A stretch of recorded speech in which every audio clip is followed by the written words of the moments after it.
ఏపీకి సంబంధించిన పేపర్ అయితే మనం ఒకసారి చూస్తున్నాం. నిన్న ఒక పథకాన్ని అయితే ఇవ్వడం జరిగింది. తల్లికి వందనం పథకాన్ని అయితే ఇవ్వడం జరిగింది. ఒక పదానికి ఒక్క రోజులో 10,000 కోట్లు రికార్డే. ఎంతమంది పిల్లలున్నా తల్లికి వందనం అమలు చేస్తున్నాం.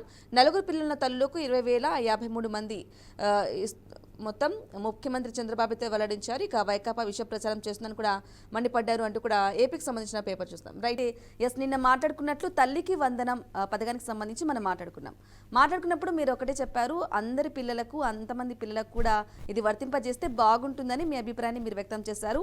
ఆ విధంగానే సీఎం చంద్రబాబు కూడా ప్రకటించడం జరిగింది. ఒక్క పదానికి ఒక్క రోజులో 10,000 కోట్ల రూపాయలు ఇవ్వడం జరిగింది. తల్లికి వందనం ఎంతమంది పిల్లలున్నా ఇంట్లో అంతమందికి ఇచ్చేలాగా కూడా చంద్రబాబు మాట్లాడడం జరిగింది. దీనిపై మీరేమంటారు రామ్మోహన్ రావు గారు?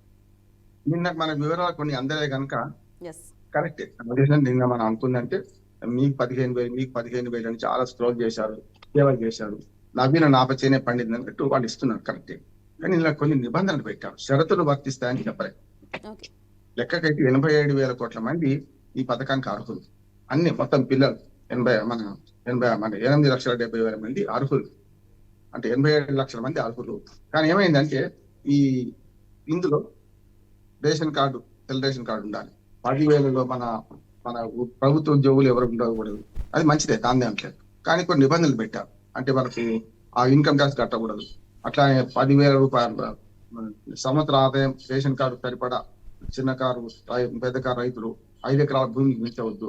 కారు ఉన్నా, స్కూటర్ ఉన్నా, ఇట్లాంటివన్నీ కొన్ని తీసేశారు. అంటే 2 వీలర్ అన్ని లెక్క పెట్టారు. కానీ దీంతో ఒక 20 లక్షల మంది నష్టపోతున్నారు కదా. అంటే ఇక్కడ ఏమవుతుందంటే ఈ పిల్లలను 64 లక్షల మంది కుదించారు మొత్తం అంతా. ఇది కొంచెం అవుతున్నాయి.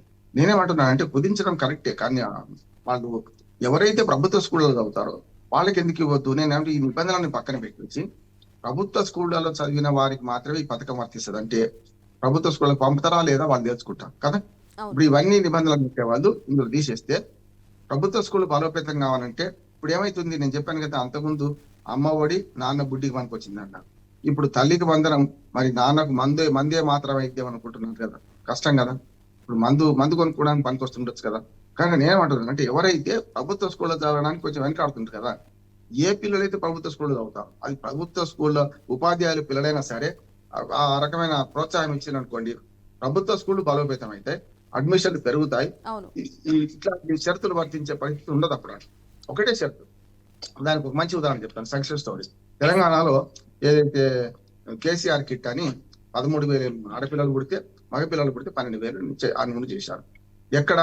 ప్రభుత్వ ఆసుపత్రుల్లోనే ప్రసవం అయితే. ఆ తర్వాత అంగన్వాడీ సెంటర్ నుంచి మొదలుకొని, గర్భవతి నుంచి మొదలుకొని అన్ని ప్రభుత్వ సేవలు అందుకుంటే ఇమ్యునైజేషన్ తో సహా అప్పుడు ఏమవుతుంది? ఆటోమేటిక్ గా ప్రభుత్వ ఆసుపత్రుల్లో జనరల్ రేటు పెరిగింది కదా. అంతకుముందు ప్రైవేట్ ఆసుపత్రుల్లో జనరల్ రేటుకు ప్రభుత్వ ఆసుపత్రుల జనరల్ రేటుకు చాలా ఢిల్లీ ఆసుపత్రి తేడా ఉంటుండే. అటువంటిది మరి ప్రభుత్వ ఆసుపత్రులు బలోపేతం అయినాయి కదా. వాళ్ళకు ప్రసూతి అవసరమైన గైనకాలజిస్టులు, డాక్టర్లు కూడా వచ్చారు కదా. ఇది అంతే.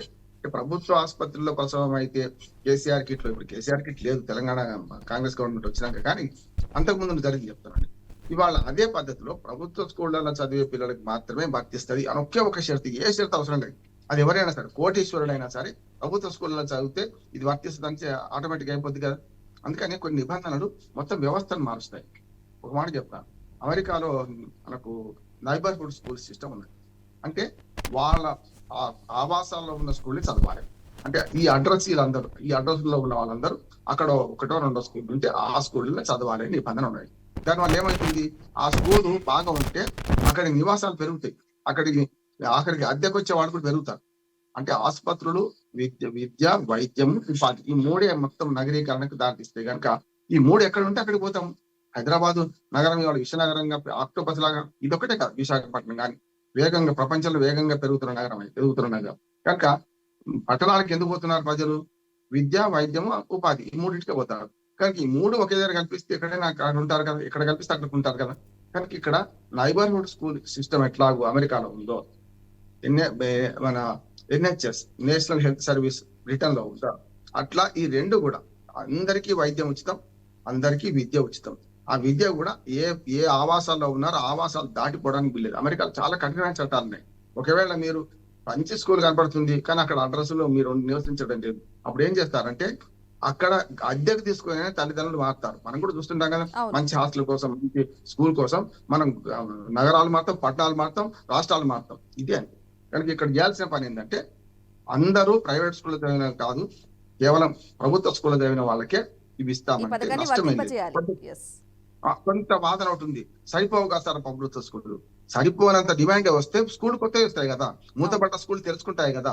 ఒక మళ్ళీ దుర్మార్గ వాదన ఏం చేస్తున్నారంటే ప్రైవేట్ స్కూళ్ళు ఖాళీ అయినా ఇక్కడ సరిపోవు కదా మరి ప్రభుత్వ స్కూల్ అంటున్నారు. కాదు కాదు, గ్రామానికి ఒక స్కూల్ ఉంటే ఇది వరకు కొన్ని తీసేశారు కదా. అవును. గ్రామానికి 4-5 స్కూల్ ఉంటే ఒకటే చేశారు కదా. అంటే 10 మంది పిల్లలు ఒకే టీచర్, 10 మంది టీచర్లు ఇద్దరే పిల్లలు ఉన్న సందర్భం చూసాం మనం. 100 మంది పిల్లలు ఇద్దరు టీచర్లు ఉన్న సందర్భం చూసాం. ఈ రేషియో సరిగా రేషనల్ గా చేస్తే, రేషనలైజేషన్ చేస్తే ఆటోమేటిక్ గా అది సాధ్యమైద్దని నేను అంటున్నాను. అందుకని మనసుంటే మార్గం ఉంటది. ఇందులో ఈ షరతులు వర్తిస్తాయనేది ఇప్పుడు వైసీపీ చాలా పెద్ద ఎత్తున విమర్శ చేస్తుంది బ్రాహ్మణ్స్. అవును.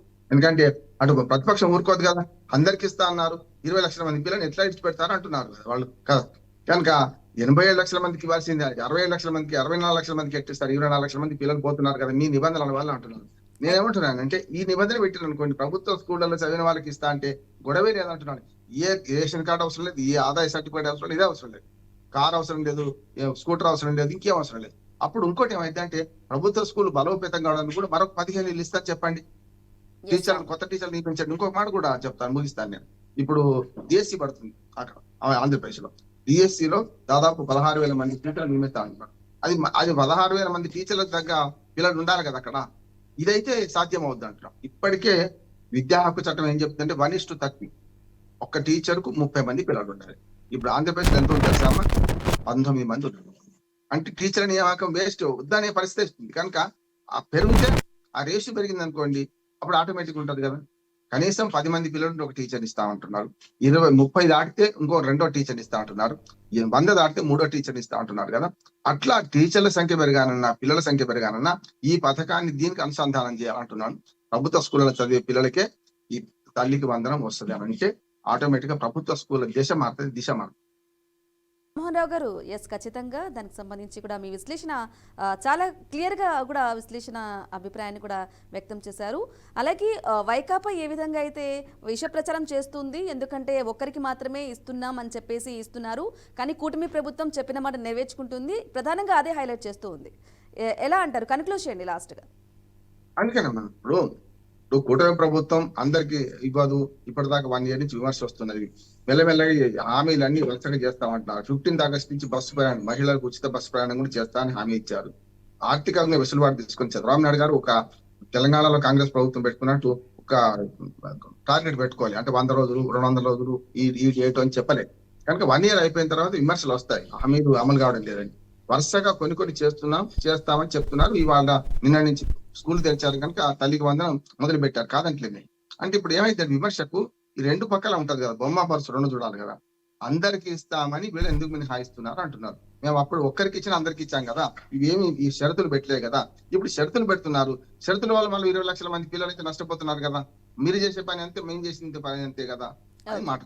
కనుక ఈ 15,000 ఇచ్చే క్రమంలో ప్రభుత్వ స్కూళ్ళలో చదివే పిల్లల కంటే ఇప్పుడు ఏ గొడవ ఉండదు అంటున్నాం. ఇప్పుడు విమర్శకు తావీయకుండా ఉండాలంటే అందరికి ఇస్తామని మీరు మినహాయింపు ఎందుకు చేస్తున్నారు, షరతులు ఎందుకు వర్తిస్తాయని చెప్తున్నారని మాట వస్తుంది. కనుక తల్లికి వందనంతో పాటు మిగతా కార్యక్రమాలను కూడా ఈ సంవత్సరాంతానికి మెల్లమెల్లగా, అంటే టార్గెట్ పెట్టుకుంటలేదు కానీ ఈ సంవత్సరాంతానికి వరుసగా సూపర్ 6 హామీలు అమలు చేసే క్రమం చేస్తాం, మెల్లమెల్లగా ఇస్తామంటున్నారు. నిరుద్యోగ వృత్తి కూడా డిసెంబర్ వచ్చే మార్చి 31 లాగా ఇస్తామంటున్నారు. చూద్దాం ఏం జరుగుతుందో. రైట్. థ్యాంక్ యూ అండి బండారి రామ్మోహన్ రావు గారు, మీ అభిప్రాయాన్ని, మీ విశ్లేషణను క్లియర్గా అందించినందుకు.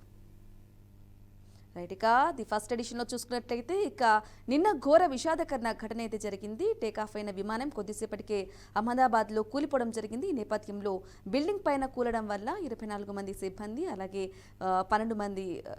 24 మంది వైద్య సిబ్బంది, అలాగే 12 మంది సిబ్బంది, మరో 229 మంది ప్రయాణికులు అయితే దుర్ఘటనలో చనిపోవడం జరిగింది. అలాగే ఈ దుర్ఘటనలో మాజీ గుజరాత్ సీఎం కూడా ఉన్నారు. ఈ నేపథ్యంలో ఇలాంటి దురదృష్టకర ఘటనలు మళ్ళీ జరగకుండా ఉండాలని చెప్పేసి బీఆర్కే న్యూస్ అయితే కోరుకుంటోంది. ఇది ఇవాల్టి the first edition. Stay tune BRK news Telugu సత్తా.